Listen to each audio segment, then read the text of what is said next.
What was that you were saying, Roger? Rhubarb. I have an announcement to make. Welcome to our 20th show. Woo! Officially number 20 since April. Oh, I've got to do this again. Yeah, number 20. Yeah, you have to have your fingers and toes to count that one, don't you? Yeah, I do. Yeah, it's difficult. My feet are freezing now. If you are just joining us, please let us know you're here in the comments. We always try to work in as many comments as we can. We've got an action-packed show, I think, starting this week. We have a brand new segment to introduce, and I think we may as well just get on with it.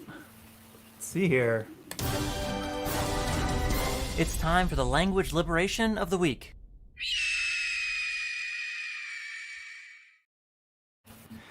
So we're super excited about this week's new segment because I think for a lot of us, language is close to our hearts. And I know for me, I've started to be more and more aware of how it's used both to promote disrespect for other animals, but I think it can also be used as a tool to help liberate them. And so the whole idea is to, liberate others. We have to first liberate ourselves from the language.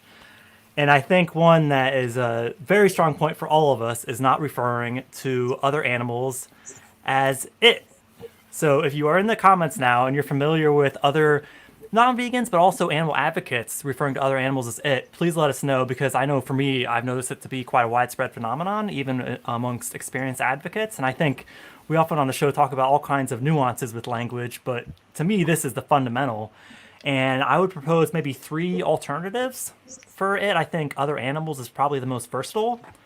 I've started to incorporate our fellow animals to start positioning their relationship to us, but then also not having to fully depend on that, and also allow some room for them to have moral value separate to that relation to us. And then another very versatile thing, even when we don't know the gender, is referring to other animals as she or her. I think it's quite a powerful way to do it because people often default to he, him. So I think to just kind of mix it up a little bit, and a little subtle nod to dismantling the patriarchy. So hello, Gaspar, Jennifer, and Kristen, my mom, back again.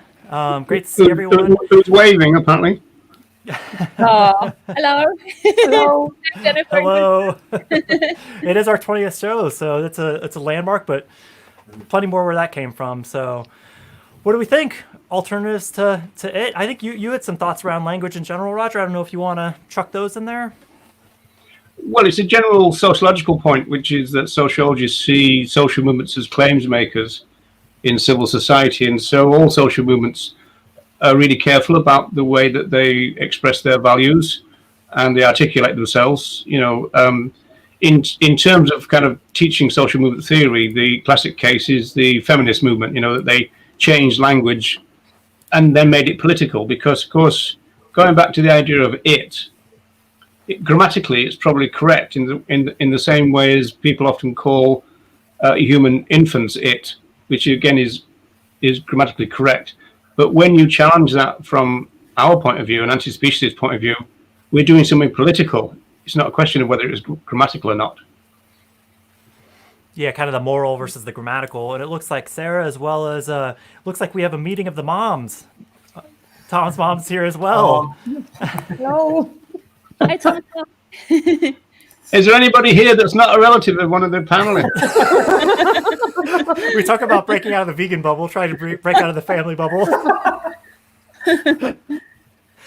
Well, I think probably one of the hardest things is if we do hear, I think there's lots of examples, but if we do hear someone referring to other animals as it, how do we navigate that? I think if we just, every time we saw either, especially I think on social media text threads, it's quite challenging because people can get defensive with it. But even in person, I think a common tactic is to use the language we'd prefer and hope that they kind of pick up on the difference. But I think that oftentimes gets missed. So, I don't know if anybody else has had any experience with that, saying, actually, I don't know if you realize, but, when we refer to other animals as it, we're suggesting that there's something, not someone, or, something along those lines. I did that for years on social media, literally years, just saying, polite notice, please don't call other animals it.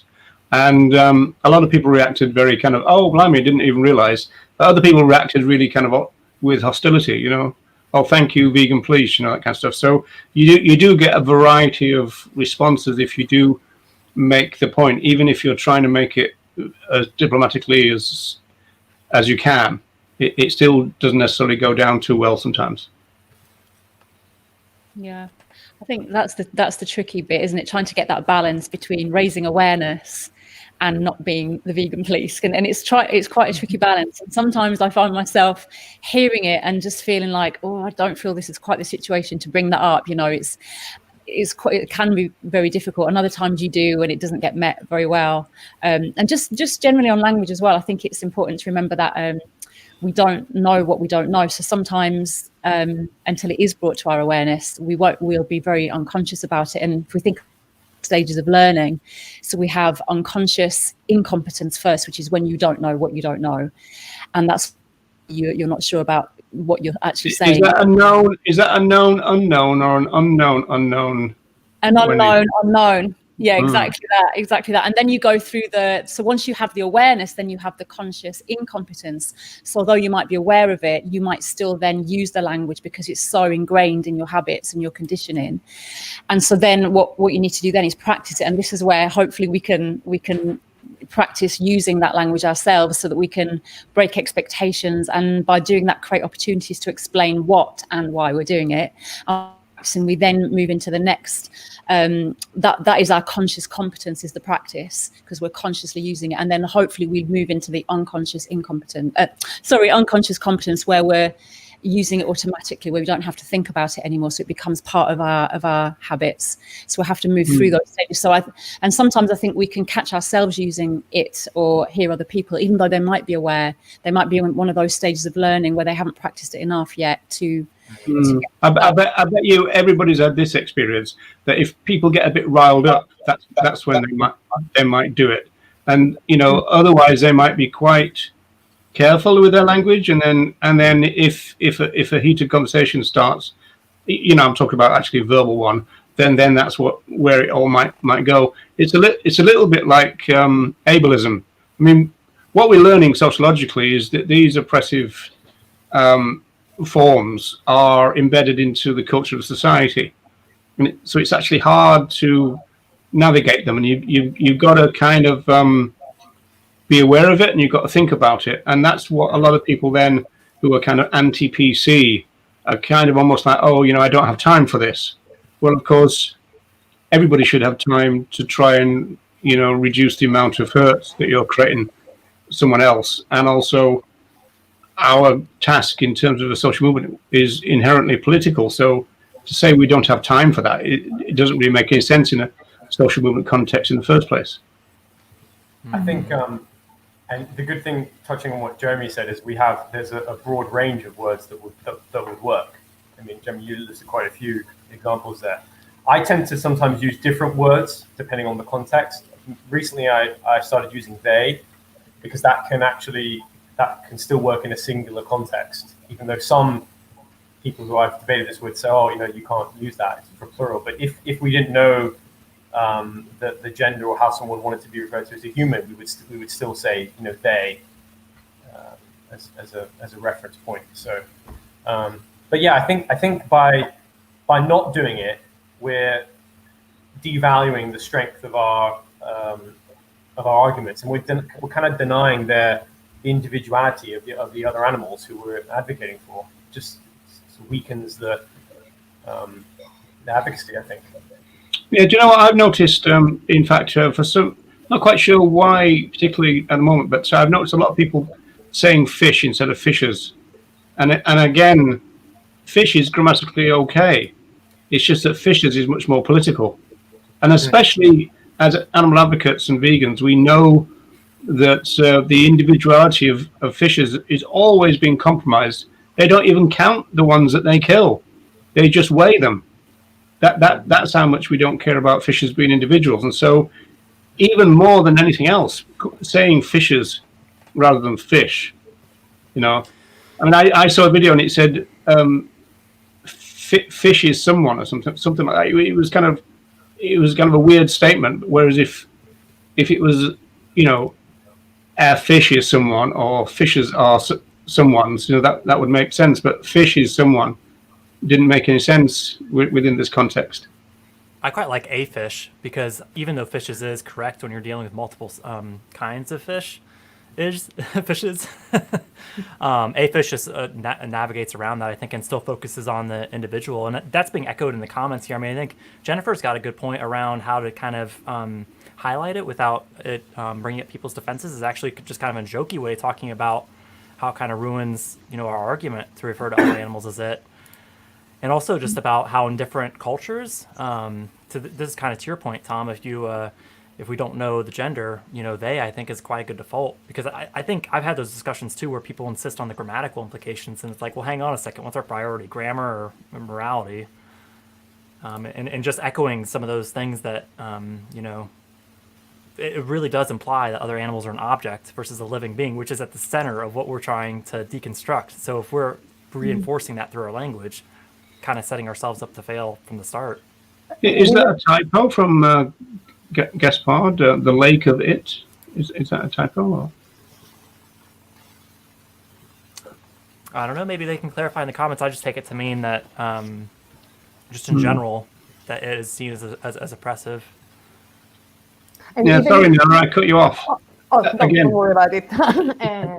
Even if everything we say, we talk about, doesn't translate the same in all languages, the general idea is use for other animals the same kind of language you would use for a human individual and not for an object. And that may take different forms in different languages, but that's the point of it. Yeah, often people say that it's there's so many more important things to be worrying about. Like that's literally a drop in the ocean. Hope that's not speciesist, but I'm sure it's not. It's like the tip of the ice, the tip of the melting ice cap, or whatever. It's that it's not important because it's so tiny. But actually, I think it's the other way around. It's like we have to take care of the small things in order to be better at the big things, and that it's the detail of things that really makes a network and a web of constructing, like Tom was saying. It will weaken our argument if we don't take care of the small things. And I always remember that rhyme. I don't know if people on here would recognize this. It goes back to when I was a kid, but it's that for the sake of the nail, and it is speciesist, I'm afraid, because it's the sake of the nail, the kingdom was lost, referring to a nail in the shoe from a violated horse who was being ridden for the kingdom and the battle. But it was basically for the sake of the nail in the shoes of the horse, the whole kingdom was brought down. And I think that's really important to remember, that the small things are important. And it seems like that's being echoed in a lot of comments. Welcome, let all be just. I mean, kind of underscoring that a fish or fishes as an alternative to the singular fish. And I think just words matter. That's quite a simple way to put it. And to me, the thing is, I think when people say, I don't have the time, or it's just, insignificant, it's the biggest thing we have access to changing. So why wouldn't we? That's how we communicate our message. And Yeah. Why wouldn't we? Is right. Going back to what Deb says there, words that matter. There is a documentary on YouTube called "A Cow at My Table," which features Tom Reagan. Actually, I think Pete sings in it as well. And one of the sections is called "Words Are Loaded Guns," I think, or "Words Are Weapons." One of those, because of course they are. And in the context of a social movement, we know that, and that's why all social movements tend to be very careful about the way that they frame things. Yeah, and if words are reflecting our beliefs and our systems in society, then we are, as social movement activists, we are here to challenge those belief systems and the systems of oppression. Then we have to challenge it from all angles. And I think language is another angle to chip away at those systems in any way we can, really. Yeah, and those words as weapons can be used both ways, can it? So it's being aware of both sides, how we can use it, and also how we can defend, not using it to undermine our cause. Well, with that, we have an exciting topic actually for this week that I think both from an advocacy perspective as well as an individual perspective, I think we've all had personal experience with, which is kind of a new segment this week. I'm not sure, is it a new segment? We'll introduce it as such. Yeah, it's a new segment. Let's go with that. Yes, It's time for the topic of the week.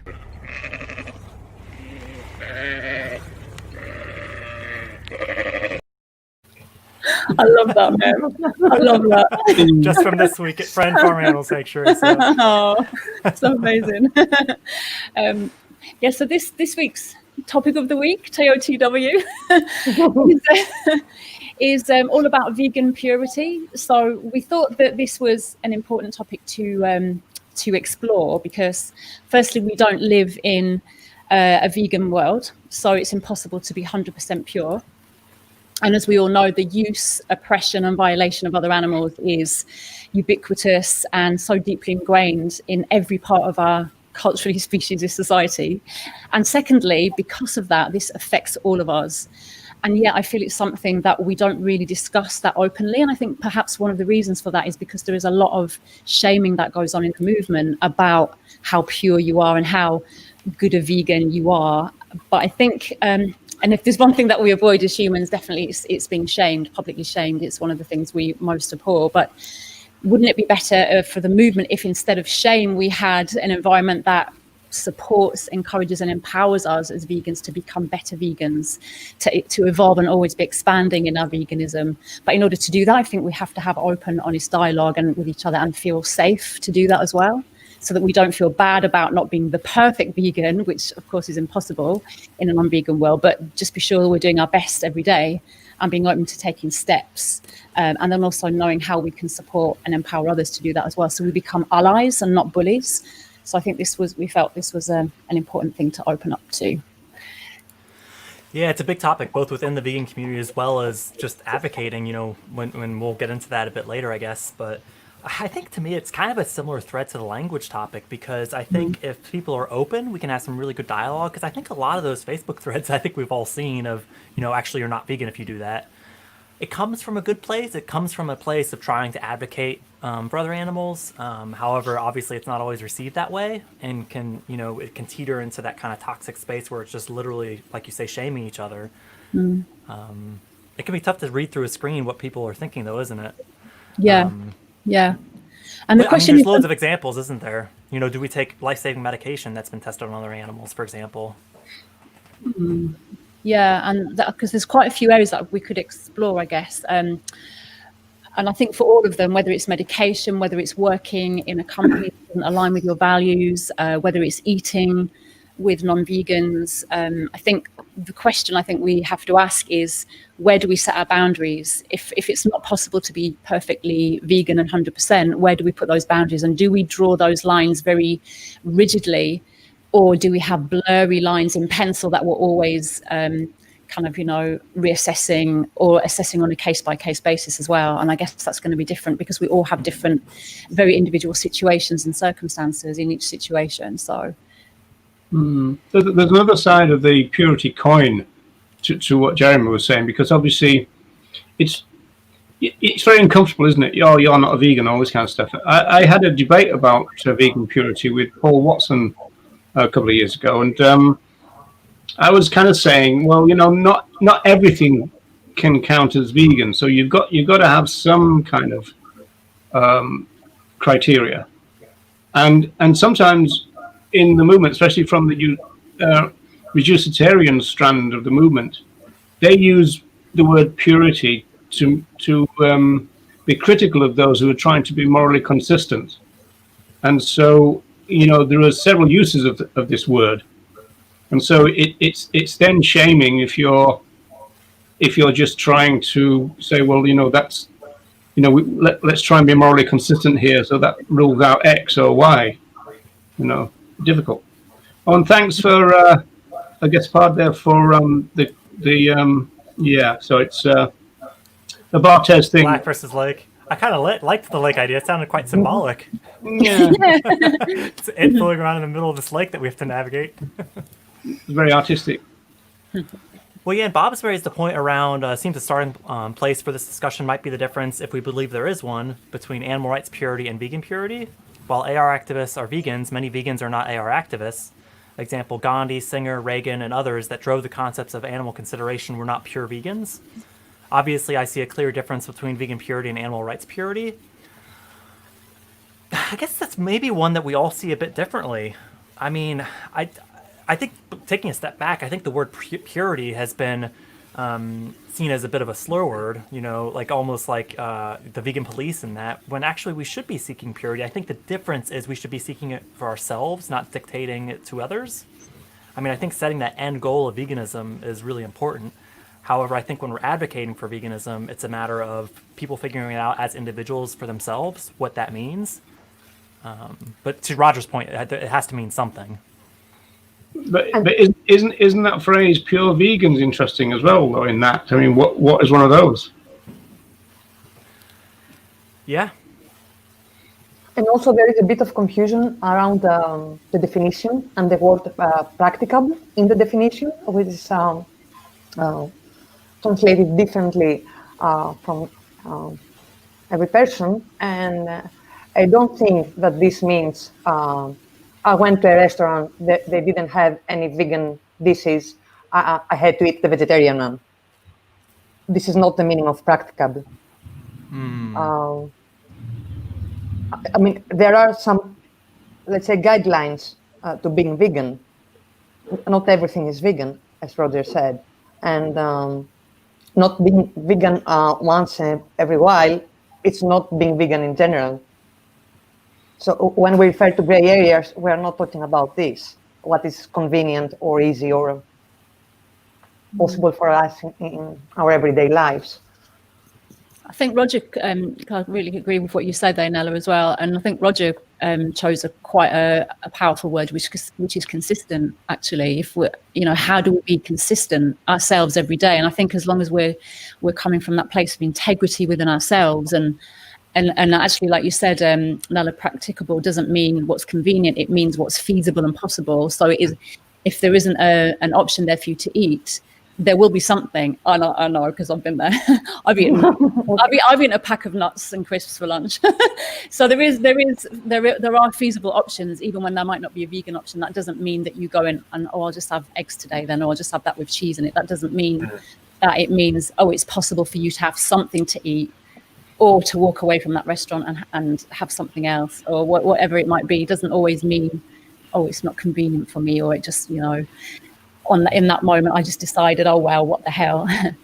Which brings up another point, actually, and I think we spoke about this briefly the other day, is I think it's going to be quite different from someone who's quite new as a vegan to someone who's maybe a more established vegan. Maybe there's a difference in, if someone's new and they perhaps been a vegan a couple of months and they find themselves with someone's made them a dish with cheese in it, they might be more inclined to say, well, I was eating cheese only a month ago, therefore this is not, just for now I'll eat this. Whereas someone who's been vegan for maybe 10 years or more, or whatever, it might feel very different, and like, no, I haven't consumed that for a long, long time. There's no way that's going to pass my lips, or whatever it might be. I think there's going to be a different mindset on those, in those lengths of time. Yeah, and I think that some of those themes are being echoed in the comments as well, as just the definition of vegan has been diluted. And my mom makes an excellent point, when thinking of pure meaning perfect, and perfect doesn't exist. I mean, I think when we look at the definition, which we had a whole discussion around that, which, could be a longer discussion, but I think if we specifically narrow in on that possible and practicable, it's really important to understand the difference between practical and practicable. Like an example I like to use is, this pencil is practical to write with, but it's not practicable to write with underwater.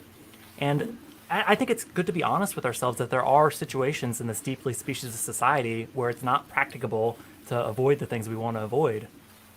And we could come up with this list of examples. And happy to take some comments from the group too as well, if there's anything specifically we want to dive into. Also, those own individual boundaries, I think, is another strong point, because we don't want to make excuses, around eating vegetarian when we're traveling just because it's not convenient. But yeah, when we can, we do. Yeah, it's. I mean, building on what Nella and Wendy said, it's. I was thinking back to one of the things I think that Mel Broughton said on not the last show he was on, but the first one, I think.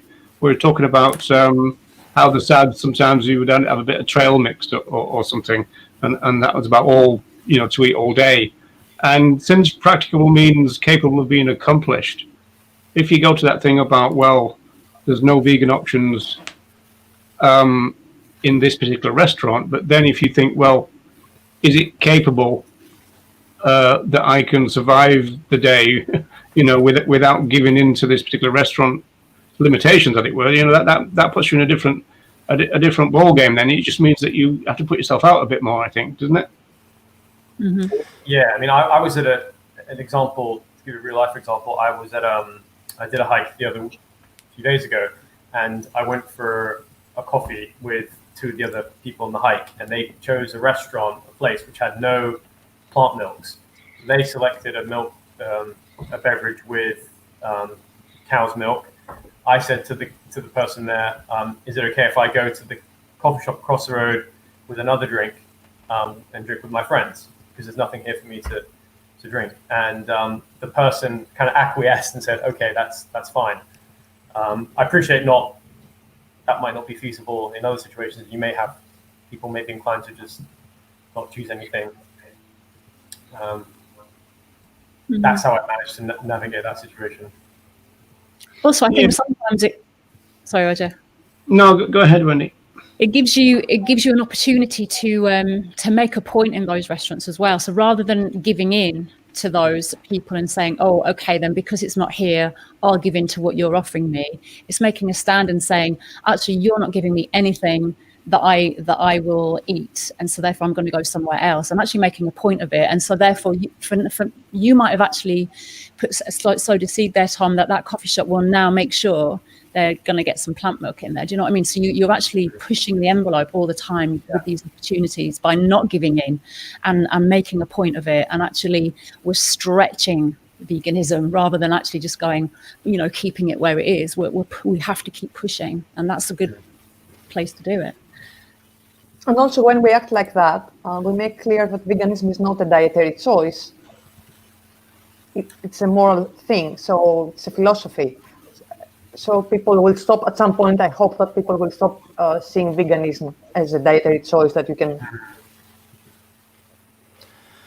not follow. And the other thing, I think the other thing that, we could easily talk for hours about gray areas. We, as a team, we came up with a list of about a dozen, and I think we have to tune it back a little bit because keeping it within reach for this segment, but also to what extent we eat with non-vegans, because I think I'm not alone in the feeling that oftentimes people say, oh, don't worry, there's a vegan option for you, and it's like, actually, I don't care if I eat or not, I just don't want to be around that stuff.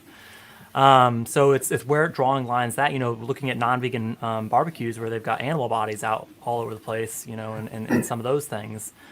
Well, there's a dilemma that I've got at the moment, isn't it?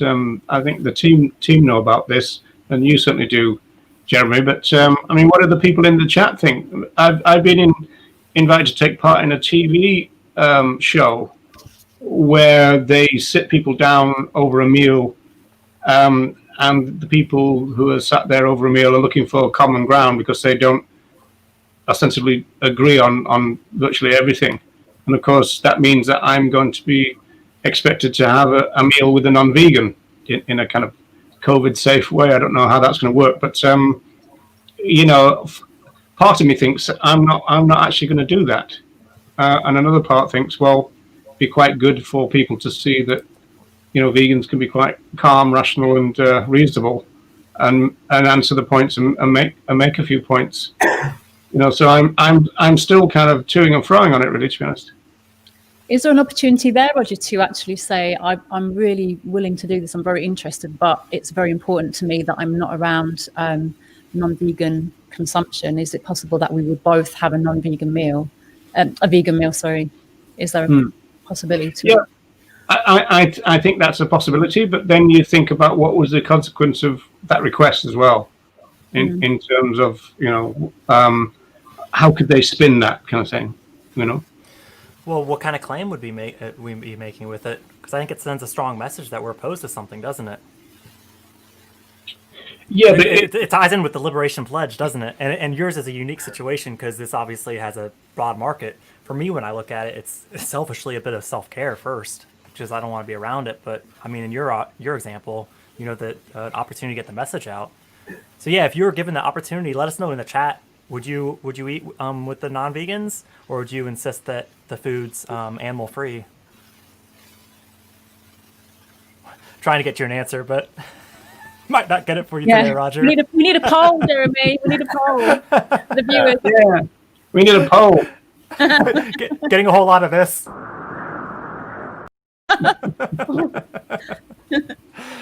Another situation that's often tricky, and I think we've all had to or still do navigate in lives as well, is work, jobs. And I remember working for a company a long time ago where it's quite upsetting even to think back now, but where the partners used to go shooting, and they used to arrange trips for grouse shooting and things like that.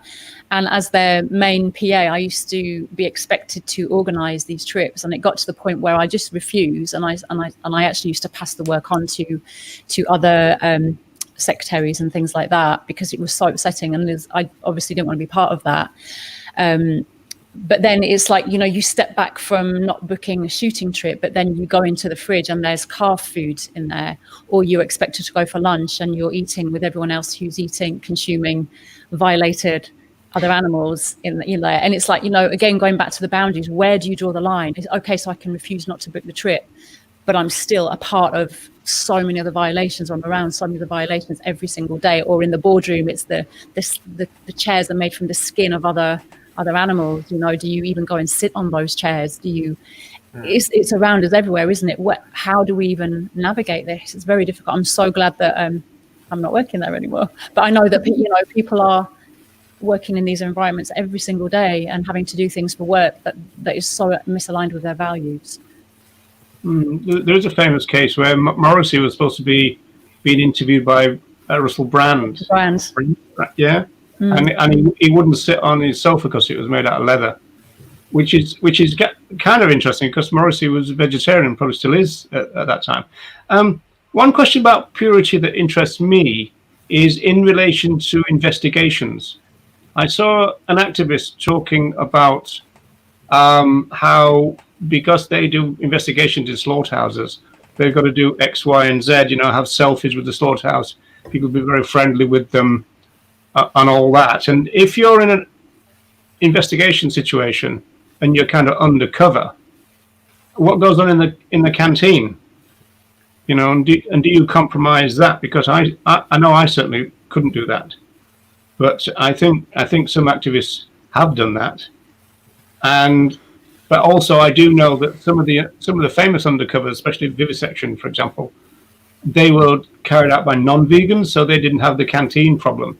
If you're a vegan in a laboratory setting and you've got yourself a job as a animal technician, for example, and your job is to take the beagles back and forwards, etc., blah blah, transport the mice and rats around. So what do you do then in terms of meal times? Because obviously, if there's no point in suddenly getting your tofurkey out or whatever, because your cover might be blown on the first meal time, But that's a purity issue, isn't it? That'd be difficult on multiple levels. I think probably the hardest thing is with these undercover investigations, that slide to welfare, I think is very likely. But that's perhaps a topic for a future show, because we have good news, Roger. You've got some answers. So Yay! Sweep is saying seize the opportunity. And Let All Be Just is saying that it's difficult. I'd want to make that statement and refuse to sit there with the violence. Alternatively, you can make a statement about not condoning it despite sitting there. Make sure they don't cut it. That's trouble with media, isn't it? Well, yeah. If only you would Final Cut with mainstream media, we'd be in a different place, maybe. Yeah, they'll cut what they want, So it's also on Virgin Media, so that's Richard Branson's company. So what the ethics of that is, I wouldn't go on Sky, but is that much different from Virgin nowadays? I'm not quite sure. Yeah, and talking also about living with non-vegans, and just a lot of kind of those gray areas, I think, are popping up through the chat. So this is definitely not an obscure thing. This is something, as animal advocates, we all have to face. Another one is working for a cat and dog rescue that fundraises for cooked animal flesh. And then, I've been there myself at a previous sanctuary where they literally would have pigs on the barbecue next to the pigs that were rescued. So it's I've been very bizarre lucky. World, isn't it?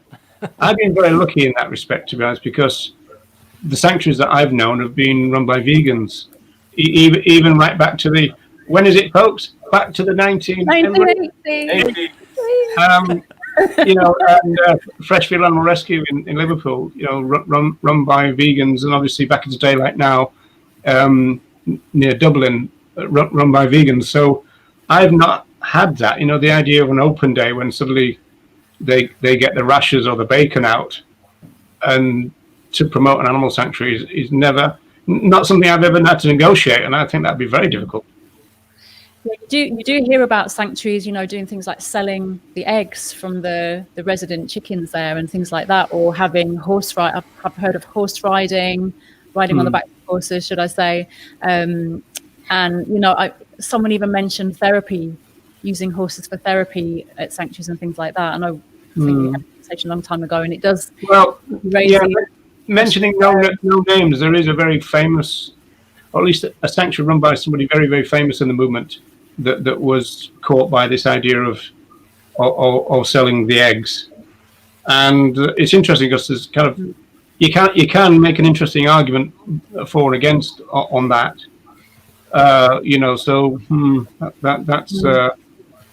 That can be a pretty tricky one, I think. Yeah, definitely. Back to Wendy's point about working for companies that are not vegan.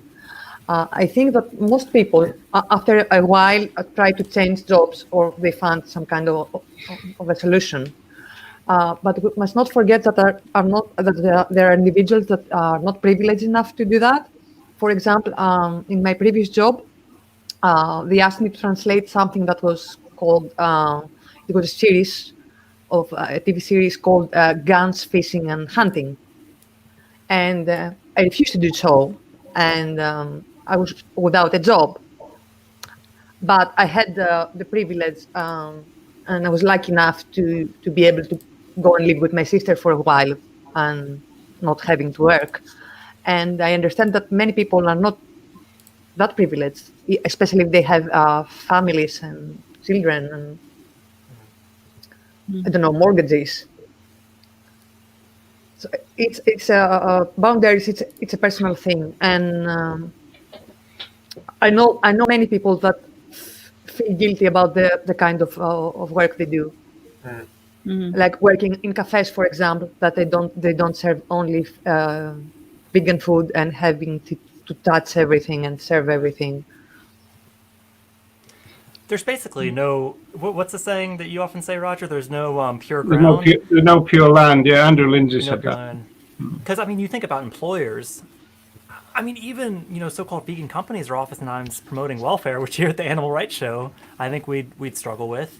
Yeah, it's a difficult one. It happened to me when I was at university. I used to have lots and lots of part-time jobs, and I used to clean the floors at B&Q, and I used to clean a kind of car sales room. But also I got a job cleaning the car park at QuickSave, which is, I suppose that was an early British example of kind of Aldi and that kind of legal type thing.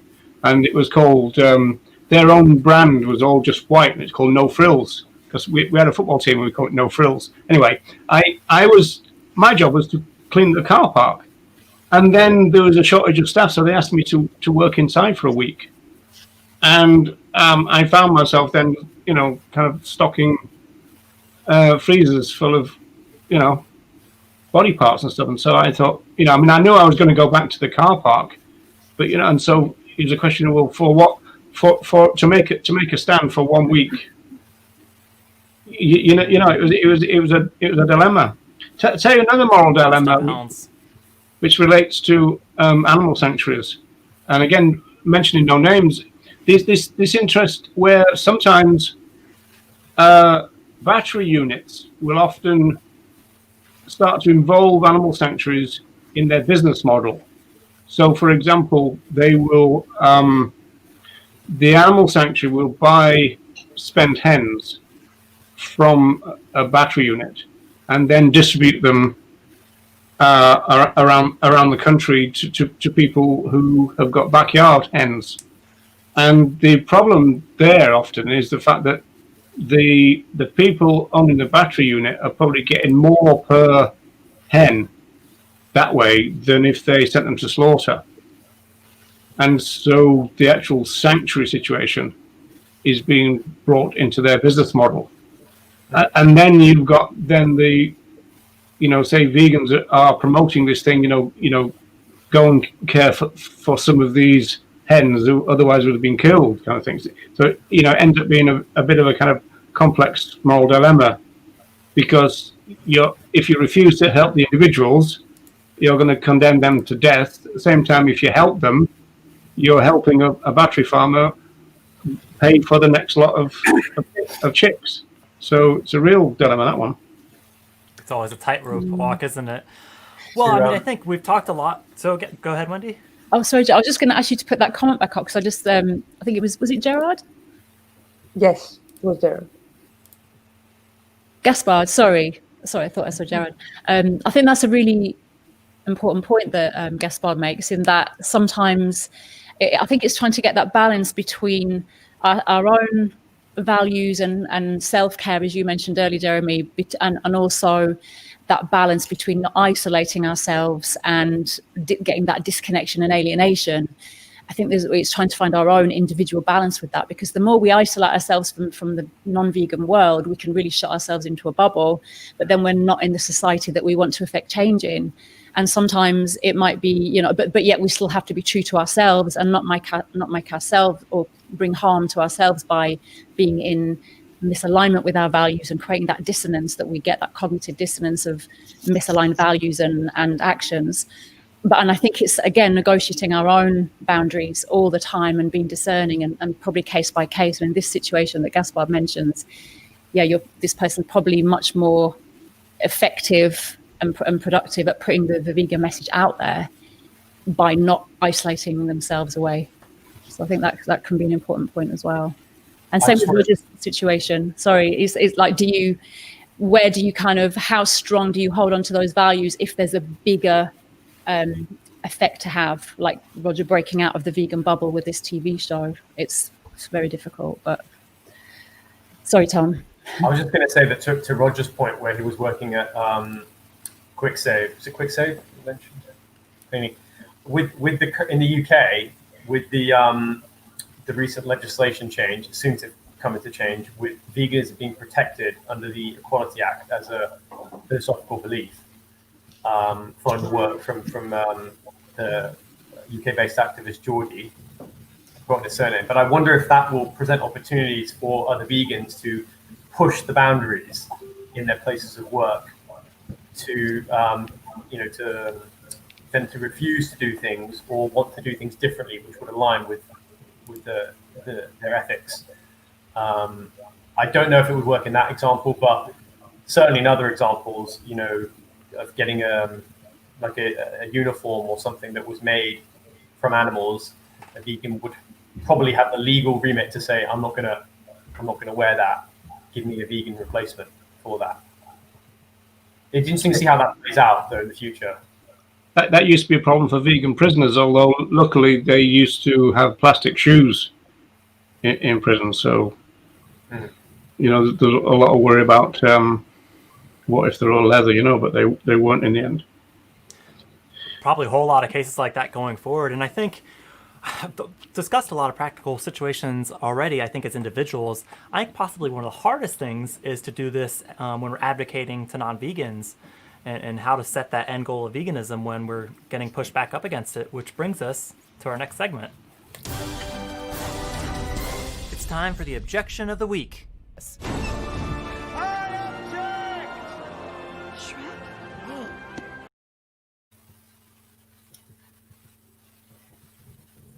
Hi there. So, this whole vegan thing, I mean, it's impossible to be 100% vegan. So, I mean, what's the point? I'm all for causing less harm, but, you can't be 100% vegan, surely.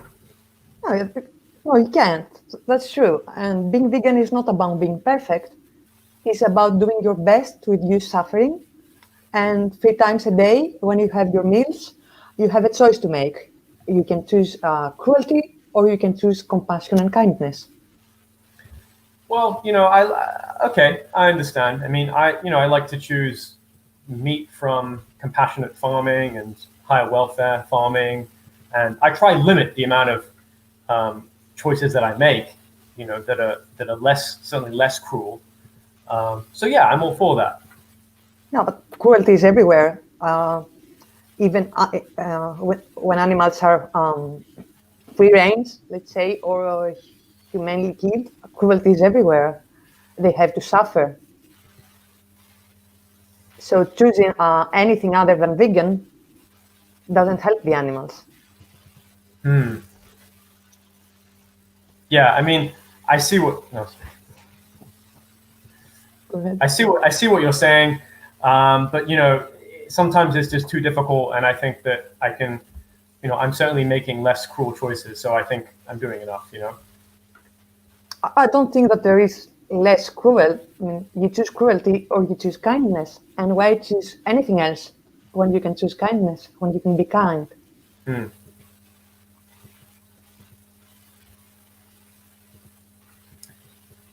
Hi there.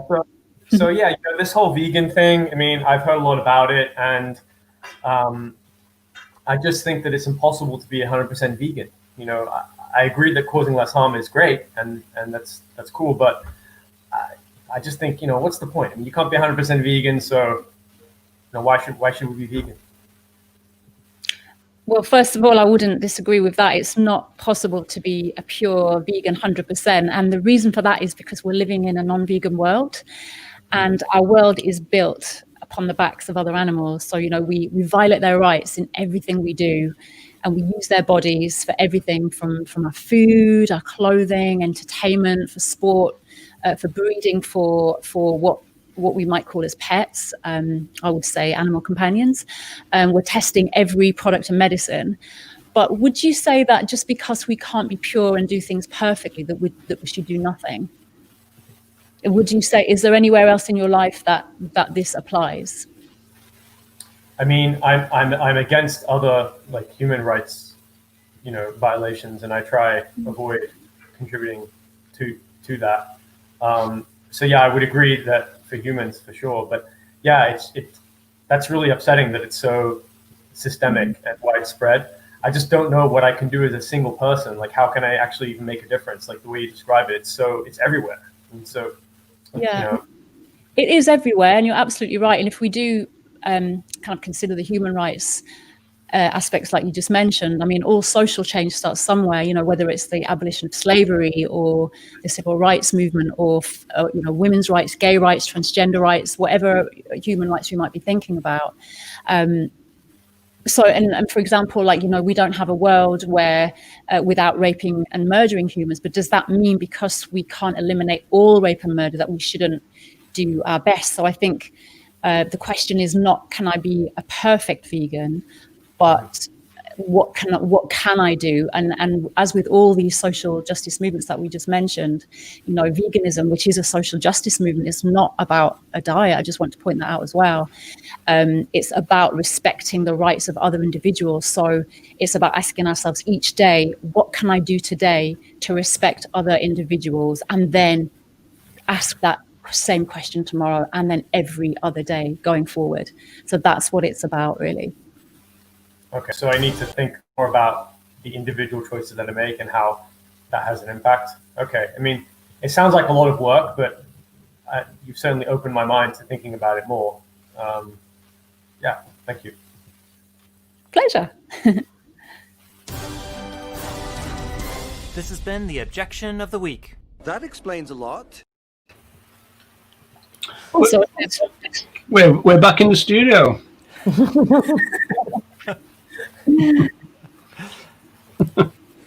Yeah, and I think just to frame that up a little bit more, as you'll see, we did the common response and the rights-based response.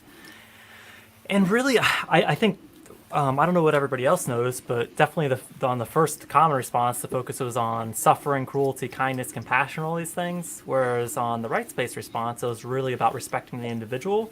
And I really like how you said, asking ourselves that question today and then keeping asking ourselves that question every day, because I think that'll help navigate some of the situations we've been covering for the first half of the show.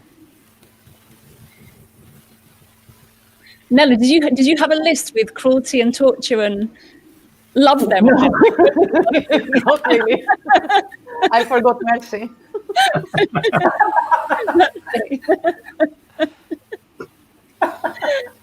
Your ears bleeding.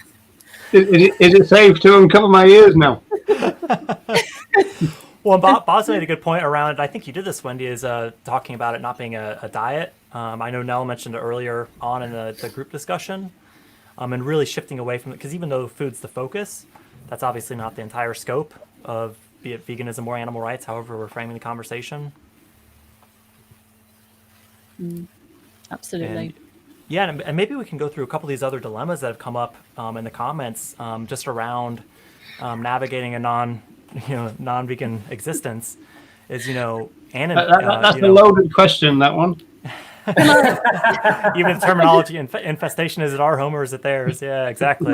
Can I just tell Jennifer something that happened to me this summer about that? Because Jennifer, you're right on my wavelength with that one. I had a similar situation this summer where one day, and it was the day, there's a day I think where there are a lot of flying ants that are around, and they're not around for very long. Well, this particular day in my kitchen, all of a sudden, it was almost like one of those movies that you see, like one of my whole walls was covered in ants, or coming out of behind the fridge, and literally everywhere. Literally my whole day was spent with 2 bits of cardboard. So one was like, get the little ones on here, transfer them to here, transfer them to the garden. It took me about 8 hours. That's what I did with an ant infestation. You were infested, were you, Wendy? I was infested. But it was quite but I was so worried about them, and there's no way, and it was just then the little rogue ones that you just see a little rogue one wandering. It was like, quick, come and join your family. And I just I'm trying to help you. I just rehomed them all out into the garden, which was a big mission. But I understand that not many people would want to spend their Sunday doing that. Here's one for vegan purity. I had a lot of flies. It was a particularly kind of bad fly problem, infestation, this summer. So I bought one of these, which is one of those old-fashioned fishing nets. I actually got quite good at catching them, actually. So it's kind of Creep up on them stealthily.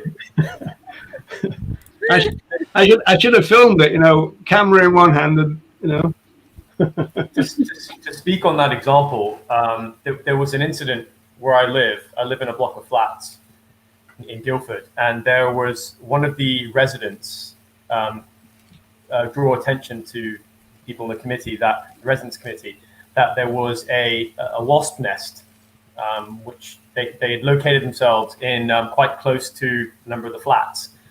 And immediately they emailed the property manager person, and the reaction was, okay, we'll exterminate, called the exterminator. And I quickly did a bit of research online, and from the research online that I did, the wasps,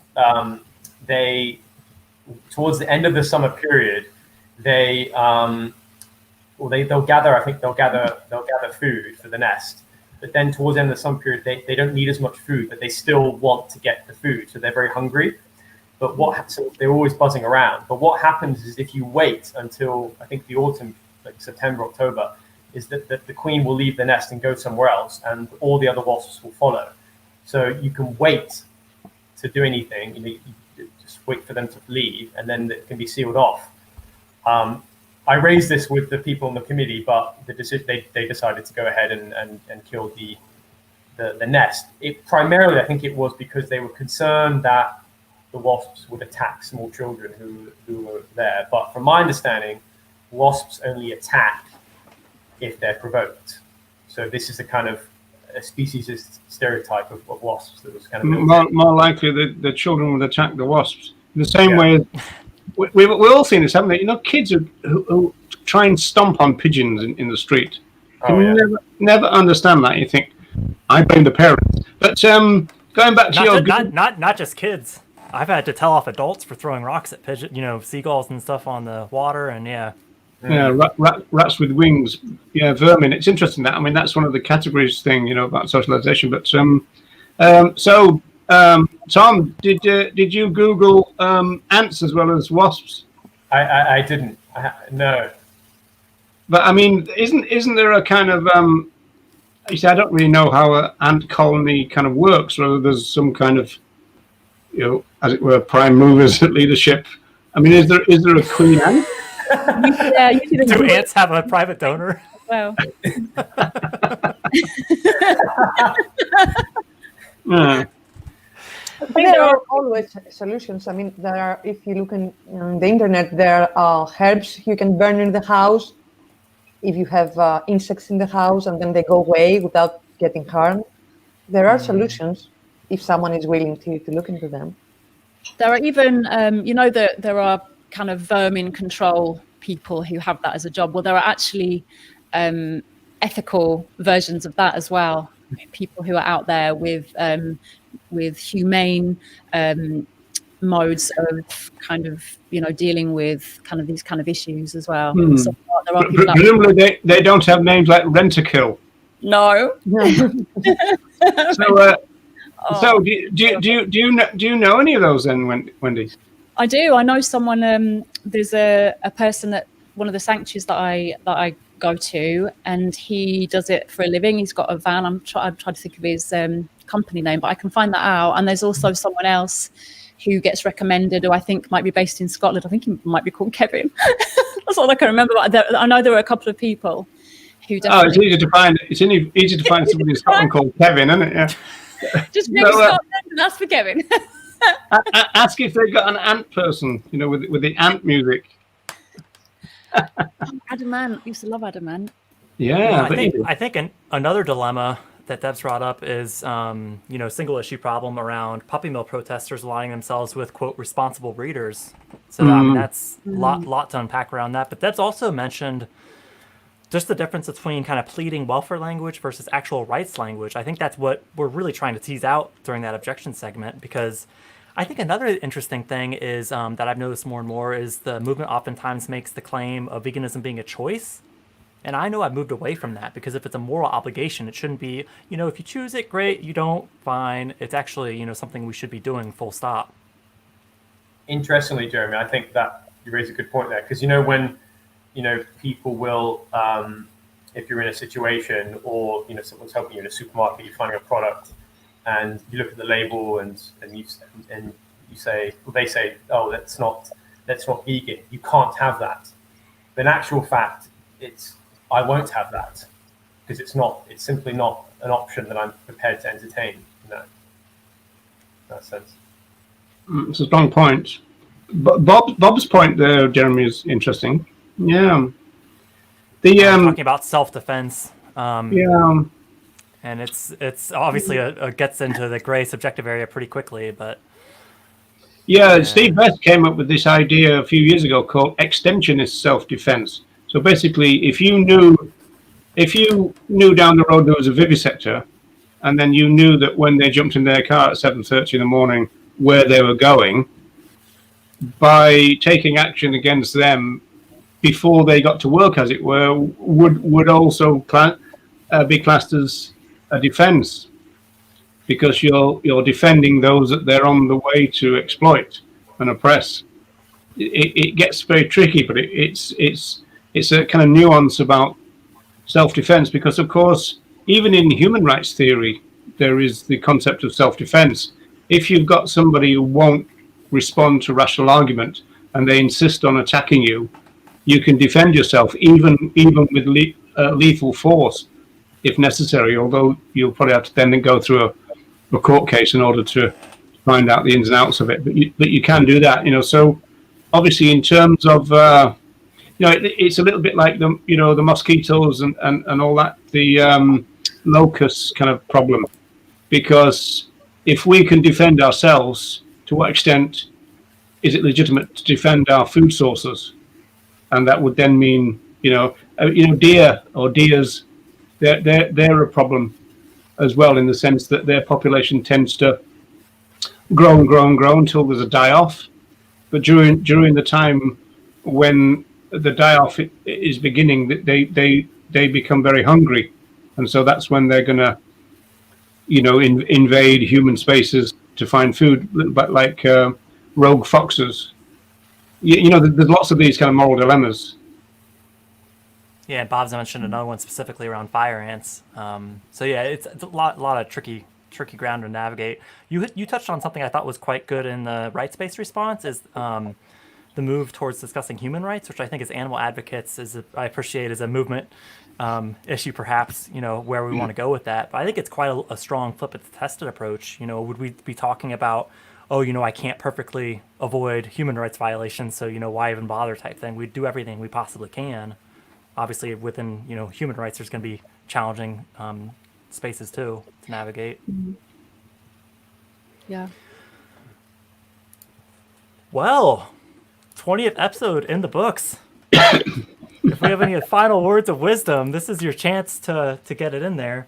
Can I just mention, because we forgot to mention it last week, was that we did a special podcast episode for my podcast Thrive Vegan World with the animal rights team. So if you want to catch up with that, it was a special for World Vegan Day, but as every day is World Vegan Day for us.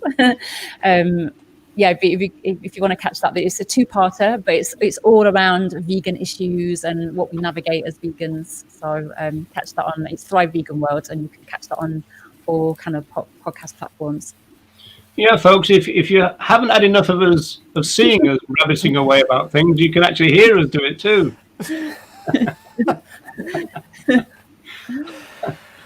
With that, I guess we'll see everyone next week. Same place, same time. I hope everyone's keeping well in these uncertain times. And then it'll be 1. Just make sure you use the right finger. What we're going to do when it's 20. Yeah. We haven't switched off the line button yet, Roger. 22. 22. We'll see everyone next week. Bye. Bye. Bye, everyone.